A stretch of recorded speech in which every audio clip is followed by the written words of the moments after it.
Habang nagbibisikleta si Shoyu ay napahinto ito sa tapat ng telebisyon kung saan ipinapalabas ang larong volleyball.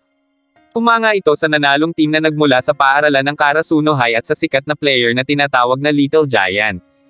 Makalipas ang mahigit 3 taon, sa wakas ay natupad na rin ang pangarap ni Shoyu na makalaro sa paligsahan ng larong volleyball. Ngunit sa kabila ng determinasyon ay mukhang malabo itong manalo sapagkat pawang mga baguhan ang kasali sa team nila, at isa pa ay matatangkad at sikat ang kanilang makakalaban. Kinabahan ang ka-team ni Shoyu dahil sa mga naririnig nila tungkol sa magaling na player na mula sa paaralan ng Kitagawa kaya lalong nawalan ang mga ito ng pag-asang manalo. Gayunpaman, determinado pa rin si Shoyu na lumaban nang bigla itong makaramdam ng tawag ng kalikasan.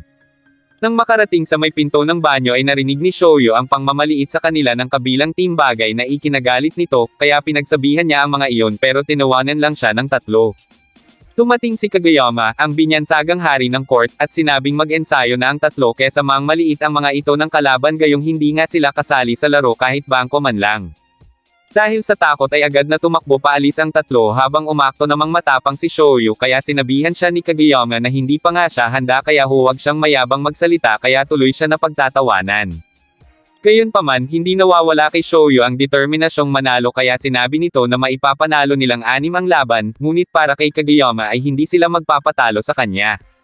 Nagsimula na ang ensayo at mapapansin ang pagkamainitan ng ulo ni Kageyama sa pagkakamali ng ka-team nito kaya pinagsabihan ito ng coach nila.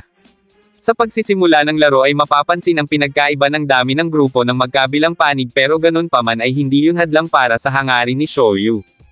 Sa unang round ay mapapansin na hindi man lang makapuntos ang team ni Shoyu pero patuloy lang ang pagpapalakas nito ng loob sa mga ka-team niya. Dahil na rin iyon sa pinaghirapan niya para lang makasali sa paligsahang iyon sapagkat balang araw ay nais niyang maging katulad ni Little Giant. Kahit pinagtatawanan na siya noon ng iba niyang kaklase dahil pawang mga babae lang ang sumasali sa volleyball ay itinuloy pa rin ni Shoyu ang kanyang pangarap. Kahit mag-isa lang ay madalas pa ring mag-ensayo si Shoyu para makasali sa paligsahan, subalit sa pagkakataong ito, hindi man lang sila makapuntos laban kina Kageyama.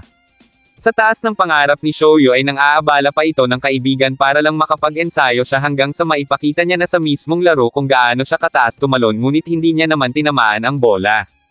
Patuloy ang pagpuntos ng kalaban ngunit dahil sa muntikang pagsablay ng isang player ay nagkainitan pa ang mga ito sa kalagitnaan ng laro.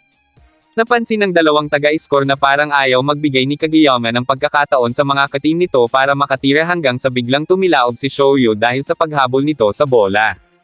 1 puntos na lang at matatalo na ang Team Yukigaoka kaya lumapit ang isang ka-team para sana sabihin kay Shoyu na aayaw na siya dahil ayaw nilang masaktan si Shoyu at isa pa ay halata naman na mas magaling ang kalaban nila, ngunit tumayo si Shoyu at sinabing hindi pa naman sila talo. Dahil doon ay nagpatuloy pa rin ang laro hanggang sa maka-score na sina Shoyu. Nagalit muli si Kageyama pero sinabi ng ka-team nito na hindi na rin naman makakahabol sa puntos nila ang kabilang team maliban na lang kung may himalang mangyari.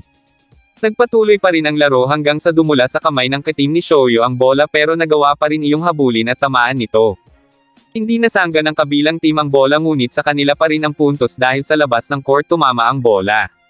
Humanga si Kageyama sa ginawang iyon ni Shoyu kaya masasabing desperado nga itong manalo. Hindi matanggap ni Shoyu na talo sila sa una at huling opisyal na laban niya sa junior high school kaya nanatili lang itong walang imik hanggang sa pauwi na sila. Nang pababa na sila sa hagdan ay nakita nila ang Team Kitagawa kaya tumakbo pababa si Shoyu at sinabi kay Kageyama na kung si Kageyama ang tinatawag na hari sa loob ng court ay balang araw ay matatalo rin umano niya ito. Nagsalita si Kageyama at sinabing kung nais manalo ni Shoyu ay kailangan nitong maging malakas. Dahil doon ay mas nilakasan ni Shoyu ang kanyang loob at mas pinag-igi ang kanyang pag-insayo hanggang sa maging high school na siya. Sa Miyagi Prefectural Karasuno High School siya pumasok, ang paaralan ni Little Giant at kung saan siya sasali sa team ng volleyball pero laking gulat niya nang makita niyang naroon din si Kageyama. Pangako pa naman niya sa sarili na tatalunan niya ang hari ng team ng Kitagawa kaya inisip ni Shoyu na baka kamukha lang yun ni Kageyama pero nang maalala niya ang mga pinagsasabi nito noon ay nakumpirma niyang ito nga si Kageyama. Namukan din siya nito pero hindi nito alam ang pangalan niya kaya nagpakilala siya dito at sinabing nangako siya sa sarili niya na hindi na siya muling matatalo ni Kageyama, ngunit paano umano niya yun magagawa kung pareho sila ng team. Dagdag pa ni Shoyu na bakit hindi na lang ito sa paaralan na may malakas na team pero ayon kay Kageyama ay ayaw sa kanya ng malakas na paaralan ng lalawigan. Dumating doon ang kapitan ng team at binati si Kageyama kaya napapunta si Shoyu sa likod ng tatlo. Napansin niya na mas matangkad si Kageyama pero di hamak na mas malaki ang katawan ng iba. Habang kinakausap ng mga ito si Kageyama ay sinubukang makisabat ni Shoyu kaya nang mapansin siya ng tatlo ay medyo nagulat ang mga ito dahil silang dalawa pala ang magkalaban sa napanood nilang paligsahan noong isang taon. Inisor siya ni Tanaka sa pagiging maliit niya pero ipinagmalaki naman ni Shoyu na kaya niyang tumalon at siya umano ang magiging alas ng Karasuno. Nainis si Kageyama sa kanyang narinig at sinabing kung nais nitong maging alas dapat nag-improve na si Shoyu dahil kung hindi ito magsiseryoso ay mag-aaksaya lang ulit ito ng 3 taon. Nagalit si Shoyu sa sinabi ni Kageyama at sinabing ginagawa niya ang lahat ng kanyang makakaya kaya huwag siya nitong sasabihan na balewala lang ang lahat ng iyon. Sinubukan silang awatin ni Kageyama at sinabing hindi sila magkalaban pero hinamon ni Shoyu si Kageyama ng one-on-one.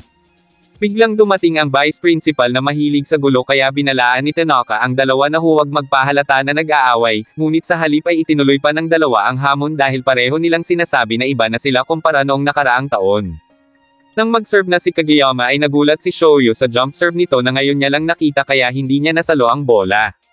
Talagang may nagbago nga kay Kageyama kaya agad na tumayo si Shoyu at ipinakita ang mabilis niyang pagkilos para masalo ang bola, ngunit sumablay siya at tumama sa mukha ng vice principal na naging dahilan ng pagtalsik ng wig nito kaya pilit nilang pinigil ang pagtawa, at dahil doon ay ipinatawag nito si Sawamura para kausapin.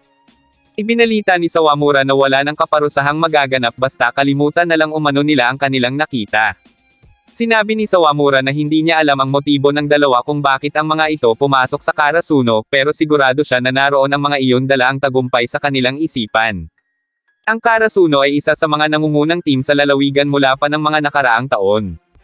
Isang beses na rin silang nakasali sa Nationals at ngayon ay nasa pang-8 sila sa ranggo, hindi malakas at hindi rin naman mahina kaya tinatawag sila ng iba na fallen rivals at uwak na hindi makalipad. Naalala ni Shoyu noong panahong napanood niya sa telebisyon ang Karasuno High at hangad niya ang makarating din sa parehong court na iyon. Para makamit iyon ay sinabi ni Sawamura na kailangan nilang magkaisa bilang team dahil kahit gaano pa kagaling at kalakas ang determinasyon nila, kung hindi sila magkakasundo ay wala ring mangyayari. Dahil doon ay pinaalis muna ni Sawamura ang dalawa at sinabing hindi ang mga ito makakasali hanggat hindi nila natatanggap na magka-team sila. Inis na inis si Kageyama at sinabing mas pipiliin na lang niyang maglaro mag-isa kesa makasama si Shoyu. Natawa na lang si Sawamura at sinabing sa larong volleyball hindi pwedeng hawakan ng isang player ang bola ng 2 beses kaya paano umano ito maglalaro mag-isa.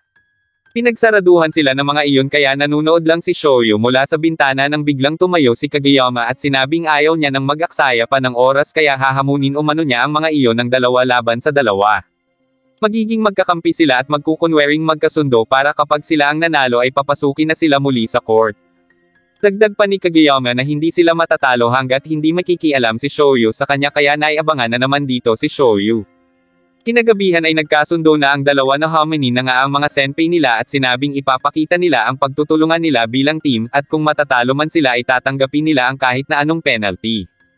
Pumayag si Sawamura at sinabing may 2 pang baguhang first year na kasali kaya magiging 3 laban sa 3 ang laro. Si Tanaka ang pang-3 sa team ni Kageyama at Shoyu, at ang penalty kapag natalo sila ay hindi magiging setter si Kageyama hanggat naroon silang mga 3rd year. Iyon ay dahil wala umanong pag-asang manalo ang team kung makasarili ang setter, bagay na ikinainis ni Kageyama kaya sinabi ni Sawamura na mag-isip ito at ipanalo ang laro. Nagtaka sina Tanaka kung anong rason ni Sawamura kung bakit ito ganoong kastrikto sa dalawa, habang sinasabi naman ni Shoyu kay Kageyama na ayos lang kahit hindi ito setter, bagay na lalong ikinagalit nito dahil ang setter ang control tower ng team. Ipinaliwanag ni Kageyama kung bakit mahalaga ang posisyong iyon kaya naintindihan ni Shoyu ang punto niya. Dahil doon ay persigido ang mga ito na mag-ensayo na maayos bukas upang maipanalo ang laban sa Sabado. Gumising sila na maaga para magamit muna nila ang court bago mag-alas 7 ng umaga, ngunit pagkarating nila ay nakalock ang pinto. Biglang dumating si Tanaka dala ang susi para tulungan ang dalawa na makapag-ensayo. Tinulungan niya ang dalawa dahil para sa kanila ay kapag nagsama ang dalawang iyon ay magagamit nila ang kombinasyon ng mga ito at mas lalong magiging malakas ang Karasuno.